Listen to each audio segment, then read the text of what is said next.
সবচেয়ে উৎসাহী ছিল। শুধু আমি গান গাওয়া শুরু করলে উনি হাসতে হাসতে মরে যেত। পড়ালেখার পাশাপাশি আর কি করতে পছন্দ করতেন?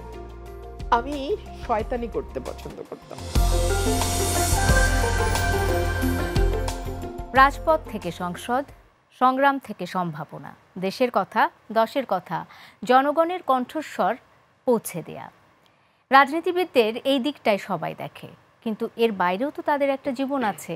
সেই জীবনের কত শত গল্প, সুখ দুঃখের স্বাদ কাহুন। সেই জীবনটা সম্পর্কে আমরা কতটুকুই বা জানি, কিংবা কখনো কি জানবার চেষ্টা করেছি? আজ জানার সেই চেষ্টা থেকেই আমাদের এই আয়োজন, টিভিএস রাইডার নিবেদিত ঈদের বিশেষ অনুষ্ঠান রাজনীতির বাইরে। সবাইকে স্বাগত জানাচ্ছি, আমি সোনিয়া হক। এবং আজকে আমাদের এই বিশেষ আয়োজনে অতিথি হয়ে এসেছেন বিএনপির সহ আন্তর্জাতিক সম্পাদক ব্যারিস্টার রুমিন ফারহানা, সাবেক সংসদ সদস্য তিনি। তাকে আমরা আজকে আমাদের অনুষ্ঠানে পেয়েছি। রুমিন ফারহানা, ঈদের শুভেচ্ছা। এবং মানে খুব খুশি হয়েছে, খুব আনন্দিত হয়েছে আপনি আপনার অত্যন্ত ব্যস্ত সময় থেকে আমাদেরকে সময় দিয়েছেন। আপনাকে অসংখ্য অসংখ্য ধন্যবাদ। এটা কি ঈদের শাড়ি?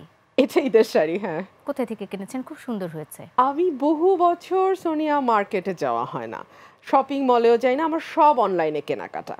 এবং গত কয়েক বছর আসলে আমি ঠিক করেছি যে আমি দেশি শাড়ি পরবো সব। ধরুন আমাদের রাজশাহীর সিল্ক, কিংবা আমাদের টাঙ্গাইলের তাঁত, কিংবা মণিপুরি শাড়ি সিলেটের, এত সুন্দর। আর যদি গর্জিয়াস পরতে চান আপনি কাতান কিনেন, মিরপুরের কাতান আছে, ঢাকায় জামদানি আছে। সো আমি আমার ক্ষেত্রটা আসলে এই কয়েকটা চয়েসের মধ্যেই আটকে ফেলেছি। সো এটা এরকম একটা সিল্ক। কেমন ছিল সেই সময়ের ঈদটা? আমার জীবনে ঈদ আসলে ছোটবেলাতেই ছিল, এবং আমি জানি যে আমার সাথে এখানে যারা আছেন অনেকেই একমত হবেন যে একটা বয়সের পর আসলে ঈদ মানে দায়িত্ব। তো ছোটবেলার ঈদগুলো এত চমৎকার ছিল। ঈদ শুরু হতো ঈদের বেশ মাসখানেক আগে থেকে। আমি বাবা মা, আমি যেহেতু একমাত্র সন্তান, তো ওনাদের সকল আয়োজন ছিল আমাকে ঘিরে। আমি কি পরবো, আমি কোন রংটা আমাকে ভালো লাগবে, কোন জুতাটা জামার সঙ্গে কিনবো, কোথা থেকে কিনবো। এবং পুরো মাস জুড়ে আমার মনে আছে আমি বাবা মা আমরা মার্কেটে ঘুরতাম, খুব শপিং মল। তখন তো অত শপিং মলও ছিল না। গুলশান 1 আর 2 দুটা মার্কেট ছিল, ডিসিসি মার্কেট যেটা এখন তো একদম পুরনো হয়ে ভেঙেও গেছে, আর নিউ মার্কেট ছিল। তো এগুলোর মধ্যেই ঘুরতাম। আর গুলশানে কিছু নতুন দোকান হয়েছিল বাচ্চাদের ফ্রকের, আমার এখনো খুব মনে পড়ে, ফেরিজ বা এরকম একটা কিছু নাম ছিল। ওখানে থেকে প্রতি বছর আম্মা আব্বা আমাকে জামা কিনে দিতেন। আর আম্মা আব্বার মধ্যে খুব ঝামেলা হয়ে যেত ঈদের আগে, বিকজ আমি যা চেতাম আব্বা ওটাই কিনতেন। একটা পর্যায়ে আম্মা খুব রেগে যেতেন যে তুমি তো মেয়েটাকে একদম নষ্ট করে ফেলছো, যা চাচ্ছে তাই দিচ্ছ, যা চাচ্ছে তাই দিচ্ছ, তো তো ভালো হবে না, বড় হলে তো ডিরেইলড হবে। সো ঝামেলা হতো। কোন জিনিসটা মিস করেন এখনকার ঈদে? আমার বাবাকে মিস করি, খুব মিস করি। মা আছেন, কিন্তু মা তো অত কিছু বোঝেন না। আমার মা ডিমেনশিয়ার পেশেন্ট, আমি আরেকটা শোতে বলেছিলাম। সো উনি আসলে আমাকে এখনো ছোটই মনে করেন। উনি ভাবেন আমি স্কুলে পড়ি বা এরকমই। অনেক সময় উনি আমার নামও মনে করতে পারেন না। অনেক সময় উনি বলেন যে আচ্ছা আমি কোথায় আছি, এটা তো আমার বাসা না। ওনার স্মৃতিতে ওনার বাবার দোতলা বাড়ি, ওটাই ওনার মাথার মধ্যে ঘুরপাক খায়। সো উনি আসলে রিয়েলিটির বাইরে বাস করেন। ঈদের দিনে কি রান্না করলেন? নরমালি যা যা রান্না হয়, পোলাও, গরুর মাংস তো এবার হবে। আমি ভালো রান্না পারি না, তবে আমি বলে দিতে হয় যে আসলে কি কি রান্না হবে এবং কিভাবে করলে ভালো হয়, বিকজ আমার মাথায় তো ওই স্মৃতিটা আছে যে আম্মা আসলে ঈদের আগে কিভাবে প্রিপেয়ার করতেন সবকিছু। ওই স্মৃতিটা থেকে আমি চেষ্টা করি যে আমাদের পরিবারে যারা সাহায্যকারী আছেন ওনাদের ছাড়া আসলে আমি পুরাই অচল, তো ওনাদেরকে বোঝানোর চেষ্টা করি এটা এইভাবে করেন, এইভাবে করলে ভালো হয়, আম্মু এভাবে করতো। তো ওই ডিরেকশন গুলা দেই। শুধু ইনস্ট্রাকশনের উপরে থাকে না, ইনস্ট্রাকশনের উপরে। সত্যি খাওয়া, টিভি দেখা, সিনেমা দেখা, ঈদের দিনটা এভাবেই কাটে পুরো দিন। হ্যাঁ, এই যে ঈদে একটা লম্বা ছুটি তো আমরা পাই, প্রফেশন, রাজনীতি এসবের বাইরে গিয়ে মানে কিভাবে কাটানোর একটা পরিকল্পনা তো করেছেন নিশ্চয়ই। আমার ঈদগুলো খুব মন খারাপে কাটে Sonia, to be very honest. কারণ হচ্ছে যে আমার পরিবারের লোক কারা, আমার সাহায্যকারী যে কজন আছেন, আমার পিএস, আমার শোফার, ওনারাই আমার পরিবার। ওনারা ম্যাক্সিমাম ঈদে ছুটিতে যান, ওনারা ওনাদের পরিবারের সাথে ঈদে চলে যান, আমি একা হয়ে যাই ঢাকায়। সো আমার মন ভালো থাকে না, ঈদের আগের দিনও আমার মন খারাপ থাকে, ঈদের দিনও মন খারাপ থাকে, পরেও মন খারাপ থাকে, আবার যখন সব খুলে টুলে স্বাভাবিক হয় আমার ভালো লাগে। রুমিনের সৌন্দর্যের রহস্য একটু জানতে চাই। আপনার চোখ খুব সুন্দর। না নিশ্চয়ই রুমিন, কোনো রূপচর্চা, কোনো আলাদা কোনো বিউটি, কোনো থেরাপি বা এরকম কোনো কিছু না, এখনো রুমিন এত সতেজ, এত স্নিগ্ধ, এত সুন্দর কিভাবে? এক হচ্ছে আমার মানে আমি কিন্তু বয়স মিন করি নাই, হ্যাঁ বয়স যথেষ্ট হয়েছে সোনিয়া, যথেষ্ট বয়স হয়েছে। এরপরও যদি আপনি বলতে চান আমি কিভাবে, মানে সেলফ কেয়ার তো একটা হয়, আমি উপটান লাগাই রেগুলার, আমি মেকআপ করি না, একদমই করি না। আজকে করেছি ঈদের দিন, আমি আজকে মেকআপ করেছি। সো দর্শক যদি আবার বলে যে না মেকআপ তো করে এসছে, এখন বলছে করে না, না করি না, নর্মালি একদম করি না। কাজল দেই, টিপ দেই, আলতা পরি, এই কটা জিনিস আমি খুব করি। মেকআপের অনুষঙ্গ একদম তিনটা, কাজল, টিপ আর আলতা, আর খুব হালকা লিপস্টিক। রুমিন যা বলে তাই ভাইরাল হয় কেন? এটা মানুষ বলতে পারবে। আমি একটা জিনিস আমি খুব বিশ্বাস করি সোনিয়া, আমাদের প্রতিটা স্টেপ, প্রতিটা মুহূর্ত আমরা নির্ধারণ করি না, এটা নির্ধারিত হয়, আল্লাহ নির্ধারণ করেন। আমি আল্লাহ বলছি, কেউ নেচার বলবে, কেউ ঈশ্বর বলবে, কেউ ভগবান বলবে, উনি নির্ধারণ করেন এবং উনি যেভাবে চান তাই হয়, তাই হয়েছে। কারণ আমি স্পেশাল কিছু বলি না, সত্যি 10 জন যা বলে আমিও তাই বলি। তারপরও মানুষ কিন্তু খুব বেশি শোনে মনোযোগ দিয়ে। আপনি কি খেয়াল করেছেন এটা, যে আপনার কথা সবাই এখানে আমরা যারা আছি তারাও কিন্তু খুব মনোযোগ দিয়ে আপনার কথা শুনছি? আলহামদুলিল্লাহ, আমি জানি না কেন, এটা আল্লাহর রহমত। মানে এটা কি আপনি মাথায় রেখে কথা বলেন? একদম না, বিচার মানে ওই এটা থাকে না, একদম না। বরং আমার মনে হয় যে আমি রাজনীতির কথা যত ফ্লুয়েন্টলি বলতে পারি, যত স্বচ্ছন্দে বলতে পারি, এই ধরনের আলাপ আমি খুব ভালো করি বলে আমার মনে হয় না। এই কারণে প্রেম হয়নি না? এই কারণেই প্রেম হয়নি বোধহয়। হ্যাঁ, একটু পরপরই রেগে যাই, প্রেম হবে কি করে? মানে চেষ্টাও করেনি কখনো যে একটু সফট হই বা একটু ঠিক আছে, একটু মানে ঈদ জায়গাতে যাই, একটা সমঝোতার জায়গাতে যাই, এটাও চেষ্টাটাও করেনি কখনো?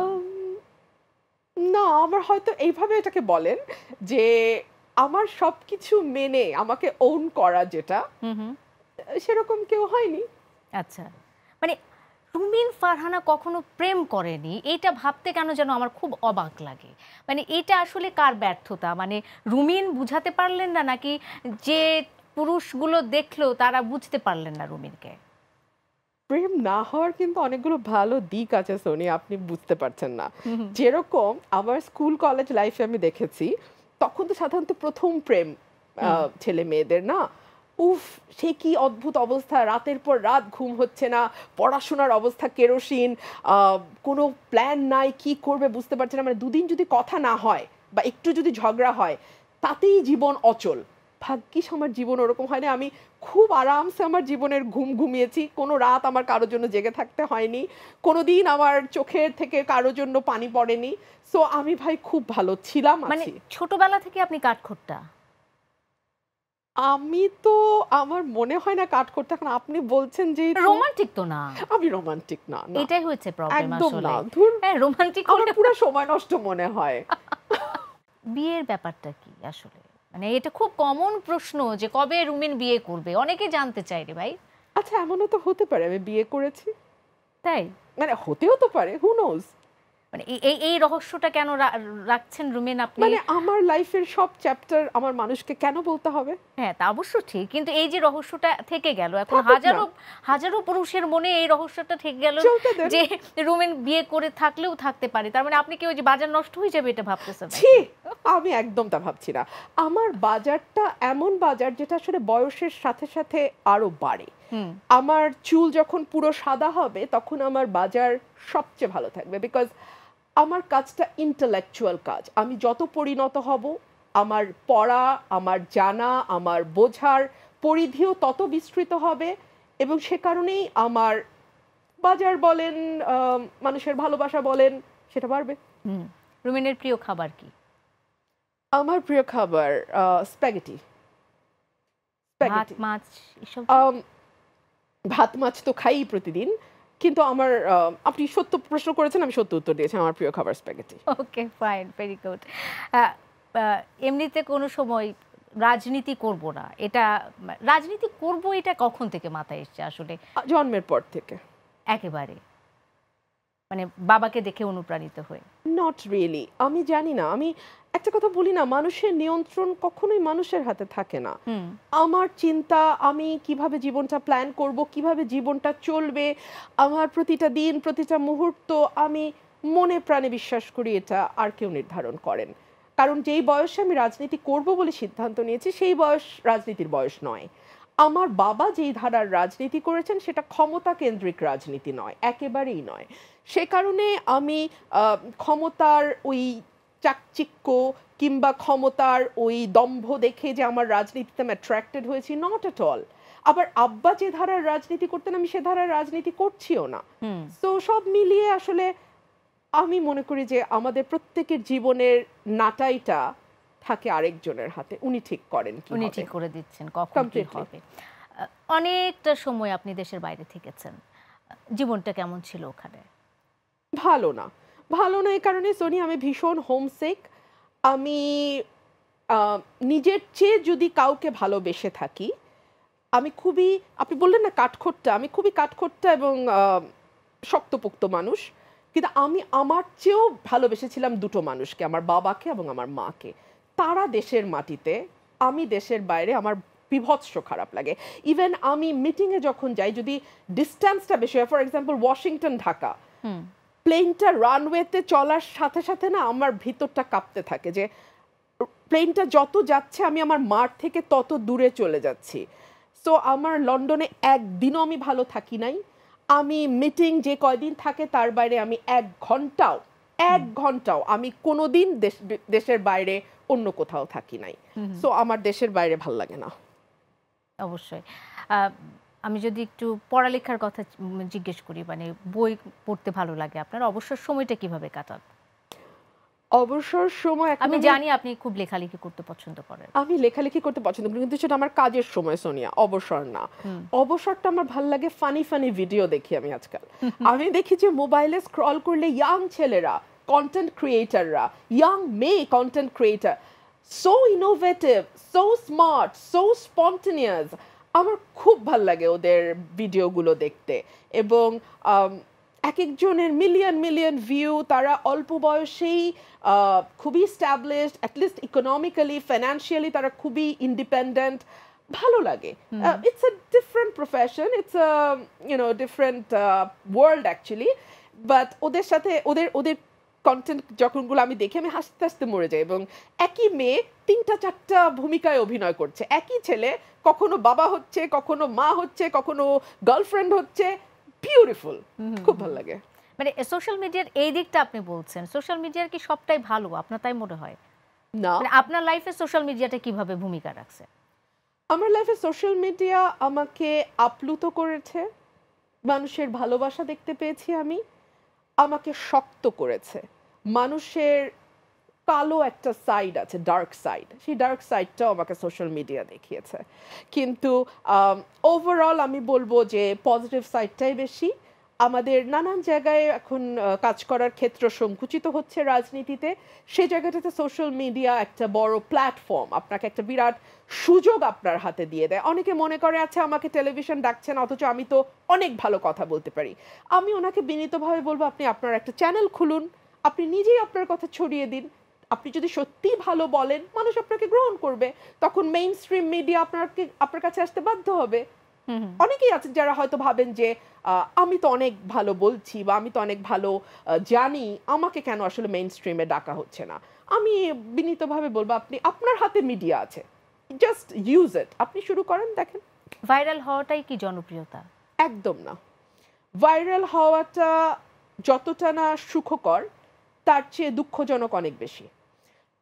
দেখুন আমি আপনি যেটা বলছিলেন যে আমি কথা বললে সেটা মানুষ অনেক বেশি শোনে, অনেক, তার মানে কি অনেক বেশি ভাইরাল হয়ে যায়। আমিও তো ভুলভাল বলে ফেলি অনেক সময়, না মাজাজ ঠিক থাকে না, অনেক সময় হয়তো শরীরটাও ভালো নাই, অনেক সময় হয়তো একটু বেশি বলে ফেললাম, যেটুকু বলতে যাবো ভেবেছিলাম তার চেয়ে হয়তো একটু বেশি বললাম। এই ধরনের আড্ডাগুলাতে আমি এই জন্য ভয় পাই যে আসলে কতটুকু আমার পেরিমিটার আর কতটুকু আমি বলে ফেলবো, কারণ রুমিন ফারহানা এটা বলেছেন, আচ্ছা তার মানে কি এটা এটা এটা এটা, তো মুশকিল। না না, আপনি ভাইরাল হবেন। আপনার এই কথাটা ওই যে আপনি বললেন যে বিয়ে তো করেও থাকতে পারি, আপনার এটা এটা ভাইরাল হয়ে যাবে, আপনি নিঃসন্দেহে থাকতে পারেন। আমি জানি এবং জেনেই আমি বলছি যে হ্যাঁ। আমি মাথা ঠান্ডা রেখে আমি ঠিক করেছিলাম যে উত্তরটা আমি দেব। ওকে। কেন আমার জীবনের এই বিষয়টাও জনগণের কাছে একেবারে খোলা বইয়ের মতো থাকতে হবে। ওই আমার জীবনের প্রাইভেট পার্টটা নিয়ে কারো কোনো ডিলিংস নাই। আমার বাবা মা ছাড়া পৃথিবীর কারো কোনো ডিলিংস নাই। আমার যেই জায়গাটাতে মানুষের সাথে ডিলিংস সেটা হচ্ছে আমার কাজের জায়গা, আমার অনেস্টির জায়গা, আমার দেশপ্রেমের জায়গা, আমার ডেডিকেশনের জায়গা, এই জায়গাটা। সেখানে যদি আপনাদের কোনো প্রশ্ন থাকে, ইউ আর অলওয়েজ ওয়েলকাম। কিন্তু আমার প্রাইভেট লাইফ, আমি কাকে বিয়ে করলাম, সেখানে আপনি রহস্য রাখবেন, সেখানে আপনি অবশ্যই রহস্য রাখবেন। অবশ্যই। রুমির ফারহানা মানে পড়ালেখার পাশাপাশি আর কি করতে পছন্দ করতেন? আমি শয়তানি করতে পছন্দ করতাম। আমি এখনো তো করছেন বোধহয়। আমি আপা দমস্তক একটা দুষ্টু মেয়ে। হ্যাঁ। ক্লাসে ব্ল্যাকবোর্ডে দুষ্টু মেয়েদের নাম বাদিকে লেখা থাকতো, বুঝছেন, ব্ল্যাক লিস্টেড বলা হতো। তো ওইগুলোর মধ্যে 1 নাম্বার আর 2 নাম্বারে আমার নাম থাকতো। কি কি দুষ্টামি করতেন? টিচারকে কাগজ ছুঁড়ে ফেলতেন? করতাম বলেন, পুরা ক্লাস পিছনে বসে খাওয়া, নিজেদের মধ্যে হাসাহাসি করা, সামনের বেঞ্চের মেয়ের ওড়না বেঞ্চের সাথে বেঁধে দেওয়া যাতে সে উঠতে গেলেই হুড়মুড় করে চেয়ার নিয়ে পড়ে, একবার প্লাস্টিকের সাপ এনে ক্লাসে ভয় দেখানো। আমাদের ফার্স্ট গার্ল অজ্ঞান হয়ে গেছিল, থ্যাংক গড যে আমি মোটামুটি ভালো ছাত্রী ছিলাম, সেই কারণে আমাকে টিসি দেওয়া হয়নি। কারণ এভরি মান্থ আমার মাকে ডাকা হতো স্কুলে এবং ডেকে বলা হতো যে আসলে আপনার মেয়ে যেই গ্যাংটা, মানে আমরা একটা গ্যাং ছিলাম, কয়েকটা মেয়ের গুন্ডা গ্রুপ, এই গ্রুপটাকে আমরা চাই টিসি দিয়ে দিতে, কিন্তু রেজাল্ট ভালো বলে পারি না। সো আমার মাথায় আবার ওইটা ছিল যে রেজাল্ট ভালো করতে, প্রেম টেম করলে তো রেজাল্ট খারাপ হবে, আর রেজাল্ট খারাপ হলে টিসি পেয়ে যাব। আমার যদি শয়তানি চালাইতে হয় তাহলে আমার রেজাল্ট ঠিক রাখতে হবে। আমি শয়তানি চালানোর জন্য রেজাল্ট ঠিক রাখতাম। গান, নাচ, আমি খুব ছোটবেলা থেকে নাচ শিখেছি। আমি বুলবুল ললিত কলা একাডেমিতে নাচের যে কোর্সটা ওটা করেছি। আমি শিবলি মোহাম্মদের কাছে কত্থক শিখেছি কয়েক বছর। তারপরে আমি ম্যাট্রিকের আগে মানে 8-9-এ আমি নাচ ছেড়ে দিই পুরোপুরি। মানে এখন আর চর্চার মধ্যেই নাই? একদম না। কেন? এটা তো শখ ছিল। এটা আসলে চর্চা করলে হয়তো আমি মানসিকভাবে ব্যস্ততা না, আমি অলস। সোনিয়া, আমি বেশ অলস মানুষ এবং আমাকে এত ঝক্কি ঝামেলা পোহাতে, এগুলো কিন্তু সবই অজুহাত। এগুলো করেও মানুষ চমৎকার নাচ গান সবই ঠিক রাখে, বাট আমি অলস, আমি পারছি না, এটাই হচ্ছে মোদ্দা কথা। ওকে, ফাইন, ভেরি নাইস। রুমিনকে আমরা পেয়েছি আমাদের মাঝখানে। আমি আসলে আরও অনেক প্রশ্ন জানতে চাই। এবারের ঈদটা মানে কিভাবে কাটলো সব কিছু মিলিয়ে? এবারের ঈদ তো আর 10টা ঈদের মতোই। সকালবেলা কোরবানি, তারপরে সেখান থেকে মাংস আনা, মাংস ভাতটা করা। আমাদের আত্মীয় স্বজন আসলে দেশে নাই প্রায়, আমি আর আমার মা থাকি, সুতরাং আমাদের আসলে আত্মীয় বাসায় যাওয়া বা মাংস দেওয়া এটা সম্ভব হয় না আমাদের। বাট যারা মানে গরিব দুঃখী মানুষ আছেন ওনাদের মাঝে বন্টন করা, পাড়া প্রতিবেশীর মাঝে বন্টন করা, এই তো। বন্ধু বান্ধব তো সব ঢাকায়? বন্ধু বান্ধব সবাই ঢাকায়। তাদের সাথে আড্ডা দেওয়া হয় মানে সেই ছোটবেলার মতো বা কলেজ বা স্কুলের মতো? আমাদের গেট টুগেদার হয়। ম্যাক্সিমাম সময় আমি মিস করি আপনাদের জন্য, বিকজ ডিনার টাইমে ওরা গেট টুগেদার করে, আমার শো থাকে, আমি যেতে পারি না। রুমিনা, আপনি কি গান গাইতে পারেন? আমাকে কিন্তু বলা হচ্ছে যে আপনি গান গাইতে পারেন, এটা কি সত্যি? আচ্ছা, আপনি কি সত্যি বিশ্বাস করেন যেই গলা আপনি শোনেন সেই গলা দিয়ে গান সম্ভব? আর যাই হোক, মানে আপনি গান গাইতে পারেন না? আমার মা আমার সবটাতে সবচেয়ে উৎসাহী ছিল, শুধু আমি গান গাওয়া শুরু করলে উনি হাসতে হাসতে মরে যেত। আচ্ছা, একটু আমরা হাসি না প্লিজ, অসম্ভব, আমি বলে এনেছি আমি গান কবি, এগুলো আমাকে দিয়ে করাবেন না, নো। আচ্ছা ঠিক আছে। রুমিনের ভবিষ্যৎ পরিকল্পনা বা রুমিন কিভাবে ভবিষ্যৎটুকু সাজাতে চায়, পেশাগত হোক? আমি লিগ্যাল প্রফেশনে তো একসময় ভীষণ কাজ করেছি, খুবই কাজ করেছি। সেই জায়গাটাও আমি আবার শুরু করেছি অলরেডি, কাজ করছি আবার। এবং রাজনীতিতে আমার ভিশন আছে।